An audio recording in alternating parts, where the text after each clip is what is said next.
আসসালামু আলাইকুম ওয়া রাহমাতুল্লাহি ওয়া বারাকাতুহু।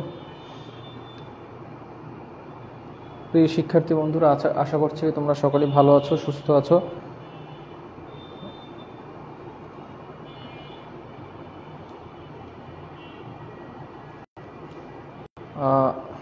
তোমাদের আজকে ইসলামের ইতিহাসের দ্বিতীয় ক্লাস।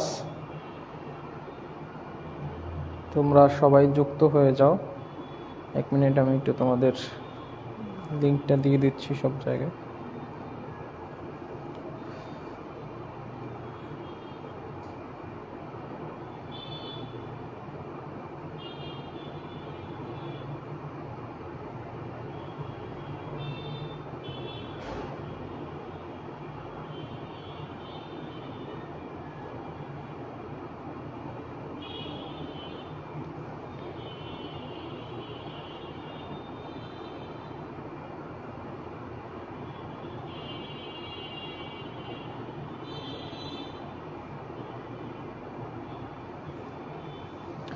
ওকে, তোমরা সবাই যুক্ত হয়েছো কিনা, আমার সাউন্ড ক্লিয়ার আছে কিনা, ভিডিও ঠিকভাবে দেখা যাচ্ছে কিনা, আমাকে ঠিকভাবে দেখা যাচ্ছে কিনা, এগুলো একটু কনফার্ম করবে। উম্মে আনাবা, ওয়ালাইকুম আসসালাম। উম্মে আনাবা অ্যাড হতে পারছো তুমি তাহলে অবশেষে।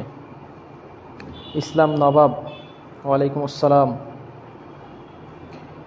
হামিম, ওয়ালাইকুম আসসালাম। মাদ্রাসা থেকে আমাকে এই বই দেয়নি, কেন দেয়নি? তুমি কি সায়েন্সের নাকি আর্টসের? যদি সায়েন্স হয়ে থাকো তাহলে তোমাদের মনে হয় ইসলামের ইতিহাস কি আছে, আর যদি আর্টস হয়ে থাকো তাহলে অবশ্যই মাদ্রাসা থেকে দিবে। যদি না দেয় তাহলে মাদ্রাসায় গিয়ে নিয়ে আসবে এই বইটা, কারণ এই বই তোমার অধিকার, ঠিক আছে? নিজের অধিকার নিজেকে আদায় করে নিতে হবে। যে আসিফ আদনান ভাই একটা কথা বলছিলেন না, যে অধিকার কেউ প্লেটে উঠিয়ে দিয়ে যাবে না, আদায় করে নিতে হবে।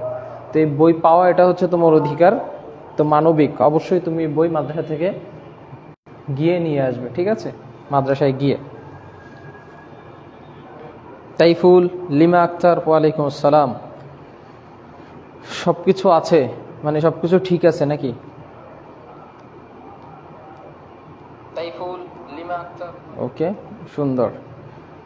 আচ্ছা, 9 জন যুক্ত হয়েছে, আর কেউ যুক্ত হবে না? আমরা কি ক্লাস শুরু করব নাকি ওয়েট করব? অপেক্ষা করা যাবে না। আমরা হচ্ছে গিয়ে টাইমলি ক্লাস শুরু করে দিব। হয়তো ক্লাস শুরু করতে করতে হয়তো একটু সময় লাগতে পারে, বাট ক্লাস শুরু করার পরে আমরা আর খুব বেশি সময় নিব না। যারা পরে যুক্ত হবে তারা পরবর্তীতে লাইভ ক্লাস দেখে নিবে, আর যারা ক্লাস করতে চায় প্রথম থেকে তারা একদম শুরুতে সবসময় 3টার আগ থেকে তারা অপেক্ষা করতে থাকবে কখন ক্লাস শুরু হয়। আমরা কারোর জন্য ইনশাল্লাহ অপেক্ষা করব না। আমরা একসাথে হব, আমরা সবাই আগে থেকে ক্লাস শুরু করে দেব, ঠিক আছে? এজন্য তোমাদের কাছে অনুরোধ যে তোমরা ক্লাসের আগ থেকেই প্রস্তুত থাকবে। কখন ক্লাস শুরু হবে, ক্লাস শুরু হওয়ার সাথে সাথে যুক্ত হয়ে যাবে। আমরা খুব বেশি কথা না বলে ক্লাসের দিকে চলে যাব, কারণ আমাদের সময় কম, কিন্তু আমাদের সিলেবাস অনেক বেশি, মানে সময়ের তুলনায়। যদিও শর্ট সিলেবাস, বাট সময়ের তুলনায় আমাদের সিলেবাসটা বেশি, যার কারণে আমরা খুব বেশি সময় অপেক্ষা করতে পারবো না। আমরা গত ক্লাসে পড়েছিলাম, গতকালকে ঝড়ের কারণে ক্লাস বন্ধ ছিল। গত ক্লাসে আমরা পড়েছিলাম প্রথম পরিচ্ছেদ, তাই না? প্রথম পরিচ্ছেদ আমরা পড়েছিলাম, এই পর্যন্ত আমরা পড়েছিলাম। এবং দ্বিতীয় পরিচ্ছেদ আমাদের ইয়াতে নেই, কি বলে, দ্বিতীয় পরিচ্ছেদ আমাদের সিলেবাসে নেই, ঠিক আছে? কিরে, এত বড় হয়ে গেল কেন?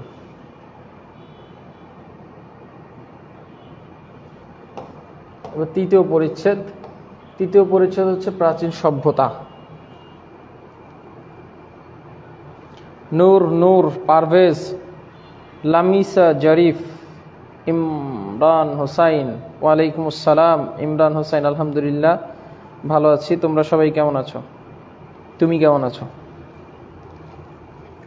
ওকে, তো প্রাচীন সভ্যতার সমূহ। সভ্যতা আসলে কি? সভ্যতার ইংরেজি হচ্ছে সিভিলাইজেশন।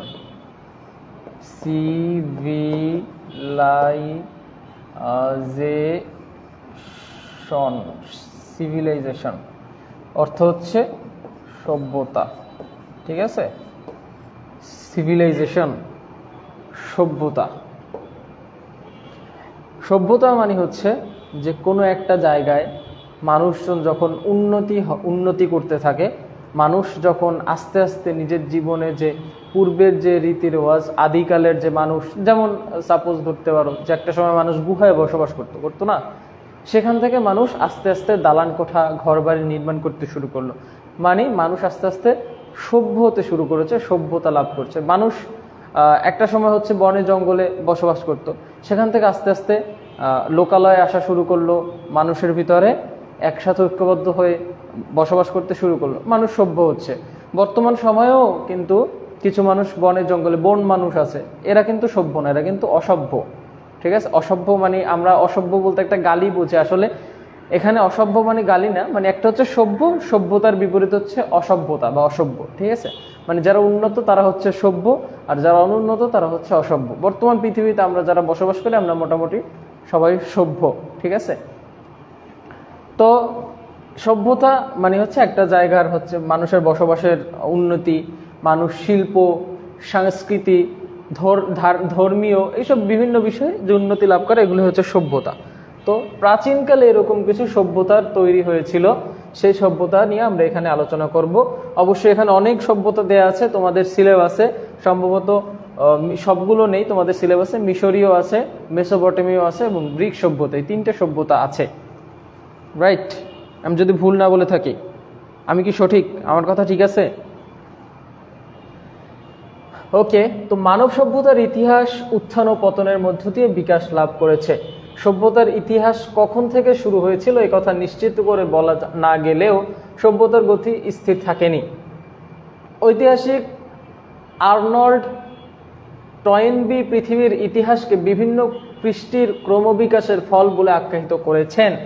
একথা সত্য যে আধুনিক সভ্যতা সহ পূর্ববর্তী প্রতিটি সভ্যতা তার পূর্বের সভ্যতার কাছে ঋণী।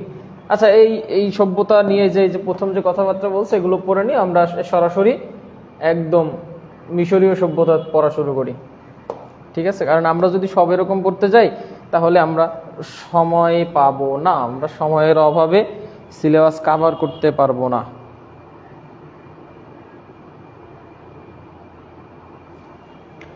মিশরীয় সভ্যতা। প্রাচীন মিশরীয় সভ্যতা পৃথিবীর ইতিহাসে সুসমৃদ্ধ সভ্যতা। এই সভ্যতার উন্মেষ হয় মিশরের নীল নদের অববাহিকায়। মিশরীয় সভ্যতার উন্মেষ হয়েছিল মিশরের নীল নদের অববাহিকায়। সভ্যতার ইতিহাসে মিশরীয়গণ যে অবদান রেখেছেন, সম্ভবত অপর কোনো জাতি এরূপ অবদান রাখতে সক্ষম হয়নি। প্রাচীন মিশরই ছিল বিশ্বের শিক্ষা, সংস্কৃতি ও সভ্যতার অগ্রদূত। আশা করছি এখানে আসলে না বোঝার মতো কিছুই নাই। সাকিব, ওয়ালাইকুম আসসালাম। মিশরের ভৌগোলিক অবস্থান। মিশরকে নীলনদের দান বলা হয়। মিশরকে নীলনদের দান বলা হয় কারণ মরুভূমিতে পরিণত হওয়া মিশর নীলনদের প্রভাবেই জুন হতে অক্টোবর মাসের মধ্যে উর্বর ভূমিতে পরিণত হয়। অর্থাৎ মিশর তো একটা আমরা তো এর আগে দেখেছি যে আরব ভূমিগুলো একদম মরুভূমি ছিল, বাট মিশরের পাশে যে নীলনদ ছিল, নীলনদের পানি জুন হতে অক্টোবর মাসের মধ্যে উর্বর ভূমিতে পরিণত হয়, কারণ মিশরের প্রভাব, অর্থাৎ মিশরের পানি, সেই নীলনদের পানি মিশরকে প্লাবিত করে, মিশরের যে নীলনদের পাড়ে যেটা আছে সেটা প্লাবিত করে, ফলশ্রুতিতে জুন থেকে অক্টোবর মাসের মধ্যে উর্বর ভূমিতে পরিণত হয় মিশর।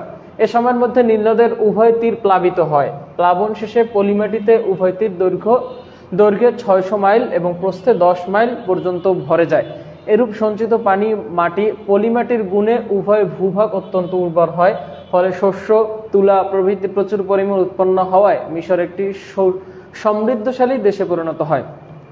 এশিয়া, ইউরোপ, আফ্রিকায় 3টি মহাদেশ দ্বারা পরিবেষ্টিত থাকায় এবং ভূমধ্যসাগরের উপকূলে বিদ্যমান হওয়ার ফলে মিশরের ভৌগোলিক অবস্থান অত্যন্ত গুরুত্বপূর্ণ। এই ছিল আমাদের মিশর। ঠিক আছে, মিশর এবং মিশরীয় সভ্যতা এবং মিশরের ভৌগোলিক অবস্থান। এই সভ্যতা নিয়ে আসলে অনেক আলোচনা, অনেক পড়াশোনা করা যায়, বাট আমাদের যেহেতু অল্প কিছু আছে বা এখানে সামান্য আছে, সুতরাং এতটুকু পড়লেই এনাফ ইনশাআল্লাহ। খুব বেশি এখান থেকে প্রশ্ন আসবে না, খুব গভীর থেকে। এরপর হচ্ছে মেসোপটেমীয় সভ্যতা। মিশরীয় সভ্যতার সমসাময়িককালে ইরাক অঞ্চলের টাইগ্রিস এবং ইউফ্রেটিস, টাইগ্রিস হচ্ছে দজলা নদী আর ইউফ্রেটিস হচ্ছে ফোরাত নদী। তো ইরাক অঞ্চলের টাইগ্রিস এবং ইউফ্রেটিস নদীর মধ্যবর্তী ভূমিতে সময়ের ব্যবধানে বেশ কয়েকটি নগর সভ্যতার উন্মেষ ঘটে। একত্রে এই সভ্যতা সমূহকে মেসোপটেমীয় সভ্যতা বলে। আচ্ছা, মেসোপটেমীয় সভ্যতা কাকে বলে? এখান থেকে কি সমস্যা ভাইয়া? মেসোপটেমীয় সভ্যতা মিশরীয় সভ্যতার সমসাময়িককালে ইরাক অঞ্চলের টাইগ্রিস এবং দজলা ইউফ্রেটিস নদীর মধ্যবর্তী সময়ের ব্যবধানে কয়েকটি নগর সভ্যতার উন্মেষ ঘটে। একত্রে এই সভ্যতা সমূহকে মেসোপটেমীয় সভ্যতা বলে। মানে এই যেমন মিশরীয় সভ্যতা, মিশরের একটা সভ্যতা, তারপরে গ্রিক সভ্যতা, সেরকম যেগুলো আছে মেসোপটেমীয় সভ্যতা ওরকমের না। মেসোপটেমীয় সভ্যতা হচ্ছে ক্ষুদ্র ক্ষুদ্র নগর সভ্যতা, মানে ছোট ছোট কিছু সভ্যতা গড়ে উঠেছিল, ছোট ছোট কিছু অঞ্চল তারা আস্তে আস্তে সভ্য হতে শুরু করেছিল, এবং সেই ছোট ছোট নগর সভ্যতা, সেই নগরগুলোকে মিলিয়ে হচ্ছে মেসোপটেমীয় সভ্যতা। মেসোপটেমীয় সভ্যতার মধ্যে রয়েছে সুমেরীয়, বেবিলনীয়, অ্যাসিরীয়, আক্কাদীয় ও কালদীয় সভ্যতা। মানে এই ছোট ছোট কতগুলো সভ্যতার সমন্বয়ে গঠিত হচ্ছে মেসোপটেমীয় সভ্যতা। মিশরীয় সভ্যতার সঙ্গে মেসোপটেমীয় সভ্যতার পার্থক্য এই যে প্রথমটি ছিল নীতি ধর্ম ভিত্তিক, আর দ্বিতীয়টি হচ্ছে আইনশাস্ত্র ভিত্তিক। মিশরীয় যে সভ্যতা ছিল সেটি হচ্ছে নীতি ধর্ম ভিত্তিক, ঠিক আছে, মানে এরা হচ্ছে ধর্মভিত্তিক সভ্যতা গড়ে উঠেছিল। আর দ্বিতীয় যেটি ছিল সেটা হচ্ছে আইনশাস্ত্র ভিত্তিক, মানে এরা আইন প্রণয়ন করেছিল এবং সে অনুযায়ী নিজেদেরকে পরিচালনা করত। সোজা কথা হচ্ছে মিশরীয় সভ্যতা তারা ধর্মভিত্তিক একটা সমাজ ব্যবস্থা পরিচালনা করত, ধর্মের আলোকে তারা সবকিছু করত। আর মেসোপটেমীয় সভ্যতা যে গড়ে উঠেছিল তারা আইন প্রণয়ন করেছিল, যেরকম বর্তমান সময়ে যে আইনের আলোকে যে বিচার ব্যবস্থা, তো সেরকমের ছিল মেসোপটেমীয় সভ্যতা, ঠিক আছে। তো এর ভিতরে আছে সুমেরীয় সভ্যতা, ব্যাবিলনীয় সভ্যতা, এরপরে কি আছে যে ব্যাবিলনীয়দের অবদান, ঠিক আছে, এগুলো তোমরা পড়ে নিবা নিজেরা। এই যে কোথায়, এই যে এখানে যে আছে সুমেরীয় সভ্যতা, ব্যাবিলনীয় সভ্যতা, তারপরে হচ্ছে এই যে সুমেরীয় এবং ব্যাবিলনীয় সভ্যতা, এই দুইটা সভ্যতা দেয়া আছে। এই সভ্যতা দুটো তোমরা পড়ে নেবে। এই দুটো সভ্যতা, এটা হচ্ছে মেসোপটেমীয় সভ্যতার অন্তর্ভুক্ত, সুমেরীয়, ব্যাবিলনীয়, ঠিক আছে। ওকে, আসেন এবার হিব্রু সভ্যতা আমাদের পড়ার দরকার নেই, এটা নেই। পারসিক সভ্যতা এটাও নেই। গ্রিক সভ্যতা আছে।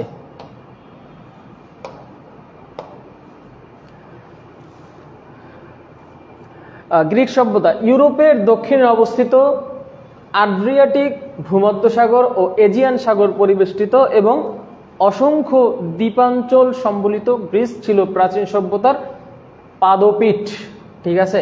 তার মানে কি গ্রিক সভ্যতা কোথায় অবস্থিত ছিল? গ্রিক সভ্যতা ছিল আড্রিয়াটিক, ভূমধ্যসাগর এবং এজিয়ান, এই তিনটা সাগর দ্বারা পরিবেষ্টিত ছিল, অর্থাৎ এর চারপাশে এই তিনটা সাগর দ্বারা বেষ্টিত ছিল এবং অসংখ্য দ্বীপ ছিল।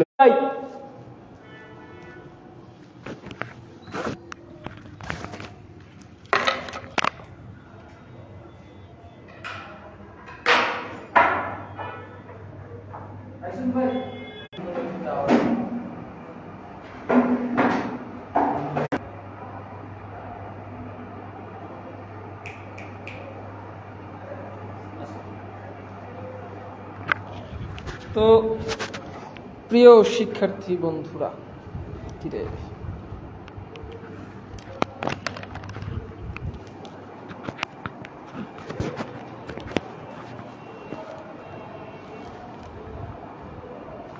বইও আছে জায়গা মতো।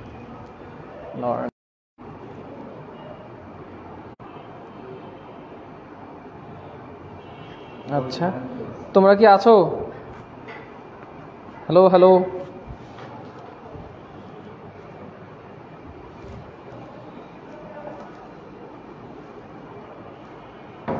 হঠাৎ করে কারেন্ট চলে গিয়েছিল, ভাগ্য ভালো যে আবার কারেন্ট চলে আসছে, লাইভটাও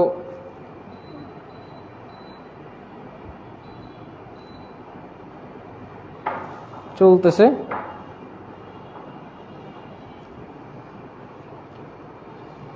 তোমরা কি আসো সবাই? দ্রুত কমেন্ট করো।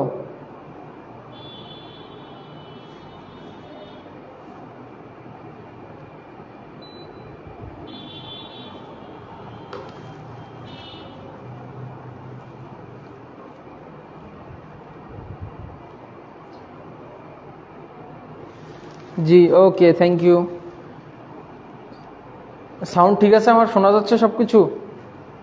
আচ্ছা, এই যেখানে যতদূর ছিলাম এখান থেকে আবার শুরু করি। তাহলে এই ছিল গ্রিক সভ্যতা, যে এটা ছিল 3টা সাগর দ্বারা বেষ্টিত ছিল এটা, ঠিক আছে। এবং অন্য সব প্রাচীন সভ্যতা থেকে এর ভৌগোলিক অবস্থান, অর্থাৎ এই যে চারদিকে সাগর ছিল এবং তার যে অবস্থান, দ্বীপাঞ্চল, এসব কিছু তাকে অন্য সব সভ্যতা থেকে আলাদা করেছিল।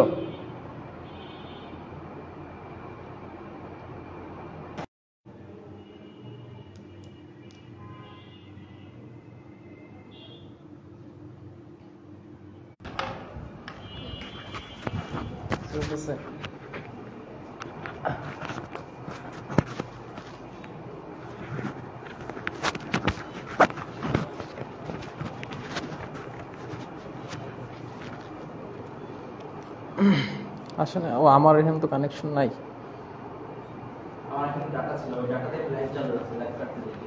আচ্ছা ঠিক আছে, ঠিক আছে। তাহলে আমরা বোর্ড অফ হয়ে গেছে, বোর্ডটা একটু অন হোক।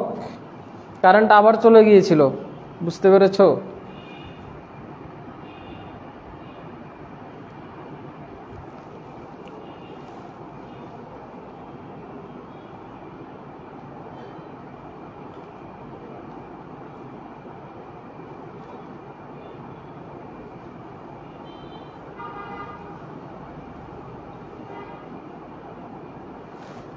হ্যালো, হ্যাঁ বুঝি না, বস্তায় না, তোর তো জানালার সাথে একটা ব্যাগে চলে গেছে ভিতরে, ওগুলো তো ভিতরে নষ্ট হয়ে যাবে। ওকে,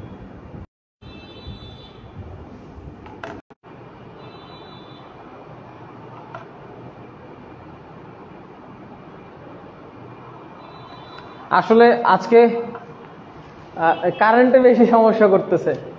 গত ক্লাসে ছিল নেট সমস্যা, আজকের ক্লাস হচ্ছে বিদ্যুৎ বিভ্রাট। গত ক্লাসে ছিল নেট সমস্যা, আজকের ক্লাস হচ্ছে বিদ্যুৎ বিভ্রাট। বুঝতে পেরেছো? এই হচ্ছে সমস্যা। বাট জীবনে সমস্যা অনেক থাকবে, সমস্যার ভিতর থেকে যারা এগিয়ে যেতে পারবে তারাই দিন শেষে সফলতা অর্জন করতে পারবে, ঠিক আছে।